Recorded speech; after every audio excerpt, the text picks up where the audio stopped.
Kevin, Kathy, thanks very much for joining us. It's nice to be in the lobby of a beautiful hotel. Let me start by asking you, the last time I renovated a building, I said I'd never renovate another building. I think a lot of people would share that sentiment, but you renovate a lot of buildings.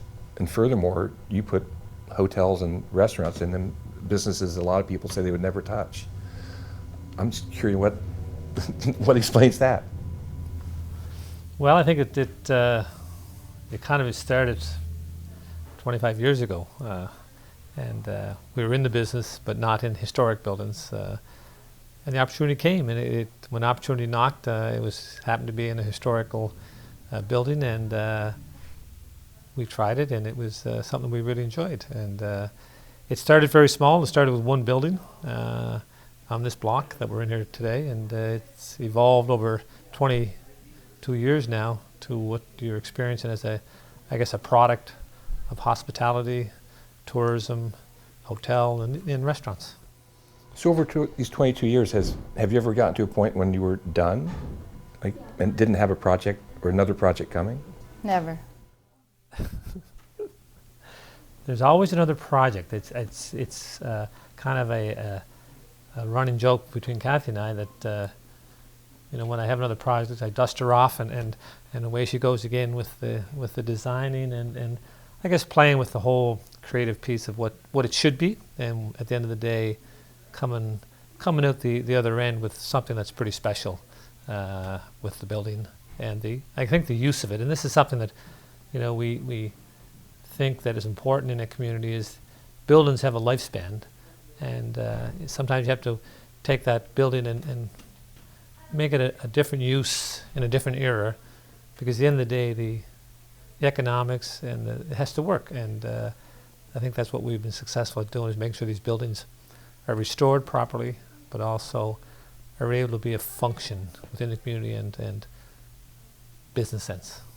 Yeah, I'm kind of struck by the business vision that you've assembled, 15 or 16 or 17 buildings in this area in Charlottetown, converted them into boutique hotel over a long period of time. When you started, did you know that was like the end product, or did it kind of tumble along? No, I don't think there's any grand vision back in 1990. I think again it was an idea that started with really one building with 5 rooms, and it really is 97 when it kind of crystallized with this building here, when we were able to acquire ownership of this building. And it was an old, basically dilapidated rooming house that we then seen it, because this building back in the 1860s was a hotel, okay, and it had gone through many different uses, but it was basically down to a boarding house at the end of it, and needed major restoration. And that's when we figured that in order to get into a boutique hotel, that it really had to be some critical mass of rooms, services, modernization, and being able to, I guess, appeal and service a need within the hotel market that we felt wasn't being serviced here in Prince Edward Island. That was the creation of the Great George, and really the buildings have come dribs and drabs from people in this community that wanted to sell or passed away, or family have approached us that would you be interested in this building, and that's as simple as it was. It wasn't any grand real estate play that we were looking at buying buildings. It came, and once the building was bought, and then that's when Kathy kind of comes into the picture, and I was going to ask about the division of labor here. Right? Yeah. When did he surprise you and said, "Look, there's another building. We just bought another one"? Every month he'd be telling me, we got something else. And then what happens? Then what happens? Well, then he finds the money, and then I spend it. No, and then we just create depending on the building and where it is and what we want to do, what we want to create, we end up just bringing the personality out of the building, just by what you see here, I guess. Have you ever walked into one of them and gone, "Oh my God, this is impossible. What do you mean? You want me- Every one of them. Really? Yeah. No. Well, you go in and you gut it from the inside out. Usually, a lot of them, and but you just kind Well, the one you did last year is probably the worst case example Yeah. of a building that we wish we could have torn down. but because of heritage and all that, you can't really destroy a building. But anyway, we converted it into 2 beautiful executive suites, and I mean, we used to store the linen and everything over there, and now it's they're quite nice.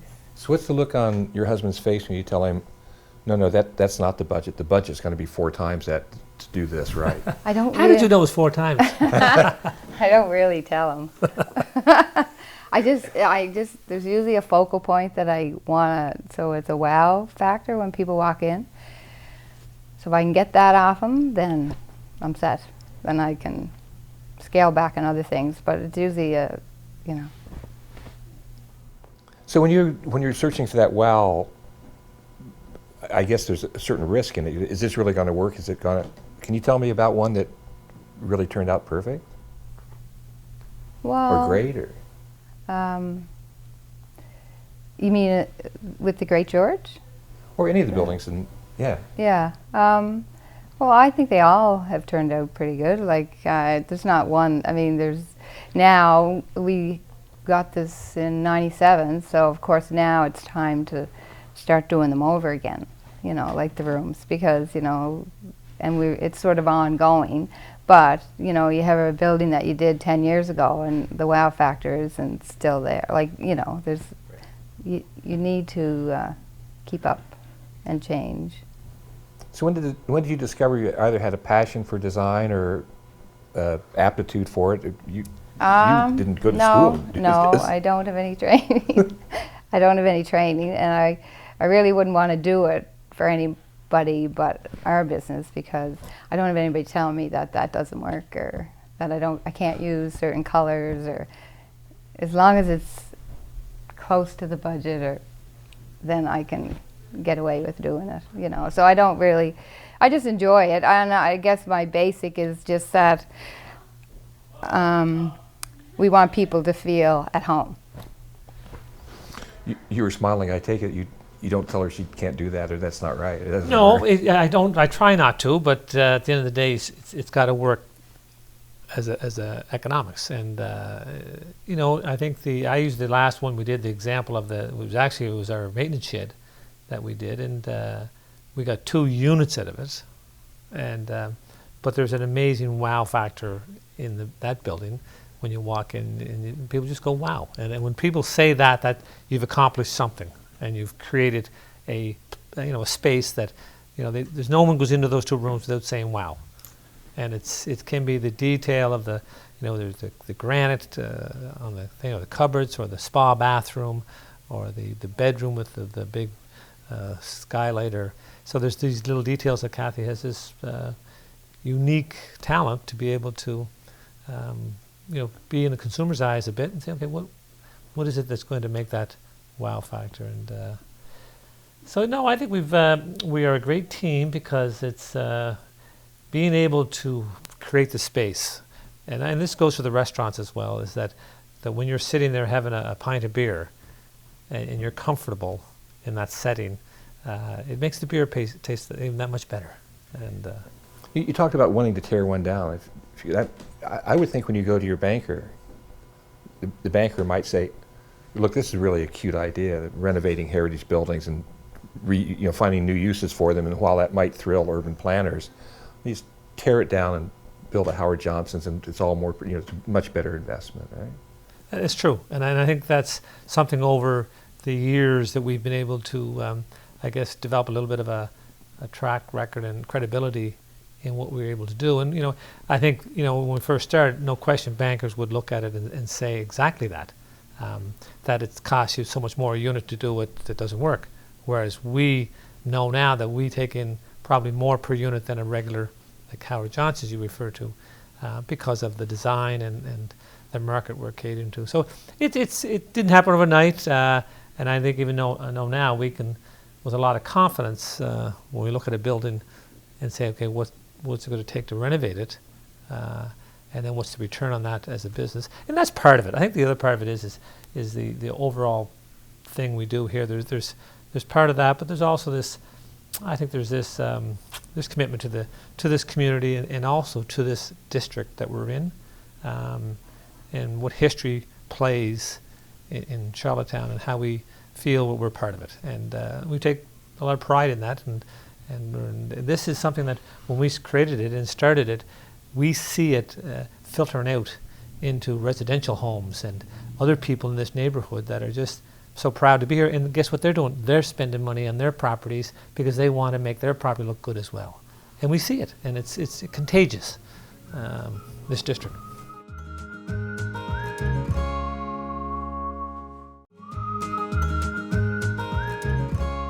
Have you been tempted to take your formula and go to bigger markets, more markets, and Not a chance. It's very unique here. And people have already asked that. People that travel here a lot, and they go on about the property and how beautiful it is, and there's no other place like it. And it would be very hard to replicate. Go into a big city and try and buy a block of buildings. It's something I think it's very unique to the individual that's there, and to commercialize it and try and make it work as a cookie cutter, we're very content and very happy in Charlottetown. most successful business stories have chapters where not everything was so successful. Can you tell me about the venture in Moncton that you were burning through $1,000 a day for 200 days? When that happened, what it was? How, it's a great. You can smile about it now. Well, you know what? It's a great lesson, and I don't think there's any business person doesn't have its chapters that you learn. And I always, state that if you're not making mistakes, you're not learning. And as long as the mistakes aren't too big, you survive them. And sometimes you don't survive them and you move on. The one in Moncton was, we were in the restaurant business, and it goes back to your question, do you think of going to other centers? Well, we thought that back then. And we felt, well, we can do this in Moncton, we can do it in St. John, and away we went. And we felt we had a good deal, a good business proposition at the time. And guess what? We weren't the end all and be all in Moncton, and it didn't work out. And it was actually May of '87 we opened it. In September 30th, I think, we closed it. And that was tough because it was actually my brother, who was our lawyer at the time. Sometimes you don't want to acknowledge that but when you face the facts that you're losing $1,000 a day every day, you got to soon wake up and say, what's the solution? And I think that was a great learning experience. Tough, but we made the right decision and closed it and reopened it as a different concept and moved on. And it was a chapter in our business that. Sure, he lost that money, but that's made a better, I think, business person and matured us a bit, and also I think made us think that where do you really want to be in business, and I think anytime people ask me about expansion into other, we're quite content where we're at. I remember that one. At the time, you're talking about 25 years ago. I mean, yep. Did it risk bringing it all down on top of you? Everything was it that big of a? Absolutely. I think when you're starting your business, you're not in your business 10 years, and you run into this kind of stumbling block. No question. I don't know if it was that close, but it was definitely something we had to deal with and make sure that it didn't risk. Because back then we weren't the company we are today. And was it the kind of deal where the house was mortgaged? Were you doing with that kind of a risk? I think no. I wouldn't go as far as say it was to the. Well, back then, yes. If you say, you look at our house back then, you say, well, I remember the house we had back then, and they could have taken the house pretty quickly. But no, I think there's been other chapters, but I think that one is a great one that I can use as an example that there's nothing wrong with making mistakes. Okay. And I think it's whether you learn from them and move on to a better place. And I think that's, I can always use as a very critical juncture in my business career that, it was, and I've heard many of them from other people, and it's it makes you a better person, I'll tell you. Do you remember what it felt like still? Like going to bed at night thinking about waking up the next morning, know another $1,000 was gone? Never thought of it. He did all that worrying. I never thought anything. That's a good deal. No, I never. I had my own career, and I was kind of doing that, and I wasn't. He was always the one to be worrying about. Kathy was the a nurse finance. for the first 15 years of our career. Yeah. So So what's next? I mean, this is obviously the formula works, and you've had great success, and for a variety of ways. So what do you do now for the next chapter? I think we enjoy it more. Like, take more time to enjoy it. And the people, I think, we and when you're in business, opportunities come and go. But I think what we're finding is we enjoy the people that are enjoying our product right now, and being here, and like last night we stayed here, and just you get to enjoy a little bit more of the place, and the fruits of your efforts, and all you've done, and also, there's things, if we did nothing more and just kind of worked on what we have, there's lots to do. But we'll never say never. There's always something comes along, and you dust her off, and away she goes again. Does it get to be a grind sometime, or is it past being a grind? I don't think I've ever found it to be a grind, because it's just you enjoyed it, and I don't know. I've always enjoyed it, and like Kevin says, we're a great team. He brings different things to the table than I do, and it just works. I don't think I can honestly say I don't think I've ever found it a grind. It's not work. It's just Play. Well, the interior decorators and the suppliers and the contractors must love you. Well, you know what? They do love her, okay? And she's very good with them. And the trades, the plumbers, the electricians, the carpenters, that's who she deals with. And she's very good with them. She's one of them, and she's right in there with them. And she buys them beer and pizza on Fridays, and then it goes a long way. But we have a great group of contractors here on the island. It's just a real team effort. It's not a big city feeling. It's more,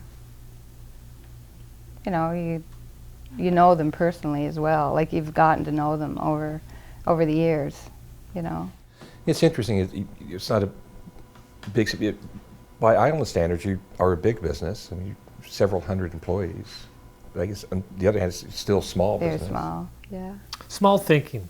Yeah. And I think that's people somehow have a hard time thinking that way, but it's the way the culture, even within our company, and it's this small thinking sense of it's PEI, it's family. I think when people come into our business, you want them to feel at home, like anywhere you go. So from the staff or the decor or the atmosphere or whatever, and the service, it's just, I think, treat the way you want to be treated yourself. You seem to be kind of like so calm about it all. And when I think about having several hundred employees, I think that's potential for several hundred headaches. Several hundred things that go wrong. And Yeah, but you know what? Again, renovating properties that never goes the way you think it's going to go, right? Yeah, I don't know. We don't look at it that way. That it's you have good people and good managers, and it's I'm sure everybody says that, but I always say our biggest resource in Prince Edward Island is we don't have oil and we don't have natural gas and all that, but we do have one thing that keeps coming back is just the people and the core person that you start with in business. They're just I consider them different, and they're genuine, and it's a great asset to start with when you have people like that working with you. You have people with you that began with you, still with you? Yeah. We would have people that there'd be some employees that pretty We well have- day one that yeah. just probably been with, and that she's probably due for retirement, but she's still there, and there's lots of them that worked. The general manager Rachel here, who started as a waitress, is now general manager of this hotel, and one of the nicest hotel in Atlantic Canada, or anywhere. And she started with us and went through school, paid her way through school, came back, worked in different jobs, and now she's a GM of a very. So yeah, there's some great stories within the company that they're part of the history. They're part of the family. They're a big reason why we are what we are. And I think they enjoy us. It's just being part of us. I know a businesswoman in Newfoundland named Janet Kelly. She has a business called Andy Craze. She was very successful, and she talked sometimes about her employees and how many women went to work at her business as their first jobs. And she thought that that was something distinct and a contribution she made to the community, that it was like a beginning spot for a lot of people. I would think perhaps that's the same with you. And You know what? you have like second generation people now and families. Oh, no Oh, question. yes, And your comment of, if we go into the community now, and over 30 years in this industry, in the hospitality business, a lot of times it is your first job, and the people that have worked with you over those years has gone through. And my lawyer now used to be a waitress with me back in the early 80s, and she laughs about it. But and she has to remind me, I used to work for you. And I said, yeah, now I work for you. But she's so yeah. There's a lot of them there that are the doctors and lawyers, and our friends. All their you hire their kids. kids, and so yeah. So it's a great when you can know the bloodlines of your staff, it does add to the ease of employment. So I guess your rate of pay went up a bit, eh? Yeah, big time.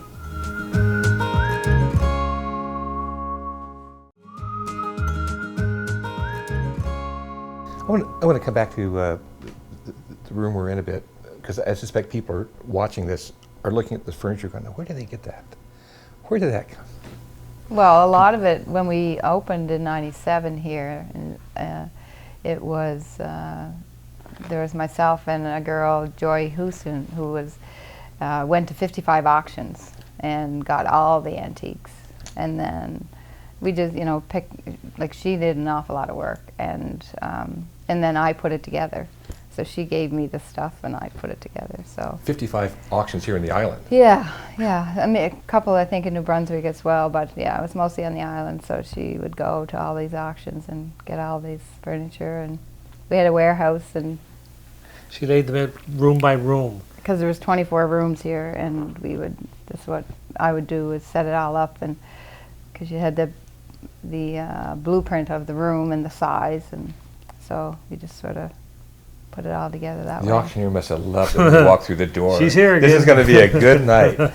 Well, this used to be a boarding house, and they had these iron frame beds and we didn't have enough beds, so we just took those and we got them all, not spray painted, but faux finished on them, and stuck those in the rooms for the first 5 years. So we recycled as well. Are there enough antiques left in the barns and PEI after where it comes next in your business? Well, there's still, there is lots of auctions still. Yeah. And the stuff but it's getting tougher. Yeah. But if you look at the room we're in right now, this used to be 2 hotel rooms. Where you're sitting was number 1, and where we're sitting was room number 2. And 2 years ago, we opened up the lobby to make this grand lobby. And Kathy, how you take 2 hotel rooms and blend it in without any, it looks like it was always part of the original plan. And so we're sitting here in really something that was something else even within this building. The fireplace was always here?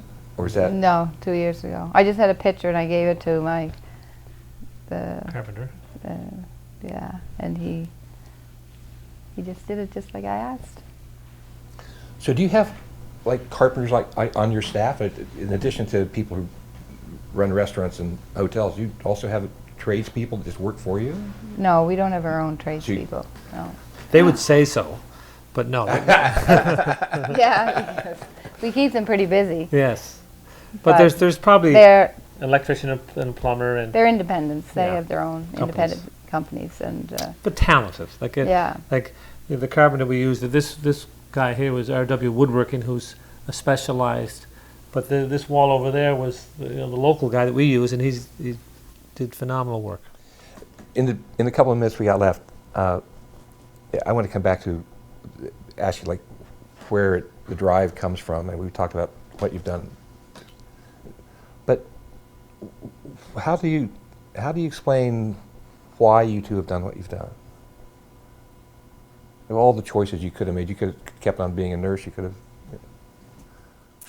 That's a great question when it comes to why business people or entrepreneurs do what they do, and what led them to the path that they've gone down, and why did Kathy give up nursing and become part of this and all the design. And you know what? I don't know if there's an answer. We love what we do, and I think it's we enjoy each other. So it's just perfect. There isn't a day goes by that we don't say to ourselves how fortunate we are in what we do. Why we're here, I don't know. Maybe that's it's meant to be, and we just hope it doesn't change, and we keep doing what we're. I didn't think that this is where we would be for sure, but after we had our children, then it was time for me to retire from nursing, to stay home. and then it just kind of evolved. We started doing projects, and We found our. it was easier. It was easier to do that than to be doing shift work, and you know, I enjoyed it. I mean, I loved nursing as well, but it was just I don't know, kind of found our niche, I guess. I think it's a terrific accomplishment, looking at it from like an urban planning. Have you won some awards for this? I would like to think you've been recognized for the achievement. Yes, the we've risk won that you've done. different awards for heritage, for the buildings we've done. In the city, have a lot of that. Provincially, even nationally, we've been recognized through different associations, and even in business as well. But it's when you look at the, I always bring it back to the community here, and you get much satisfaction in doing a building, and then just seeing your community here in this district, how it's changed in 20 years. If you would have seen where this 2 or 3 blocks and what it is today, and if we can take some, that we were part of it and help create down east, we call it Charlottetown. Great, that's our contribution. Oh, I certainly think it's something you should be proud of. And thanks very much. It was a delight to talk about her, learn the story. It was great. Thank you. Thank you.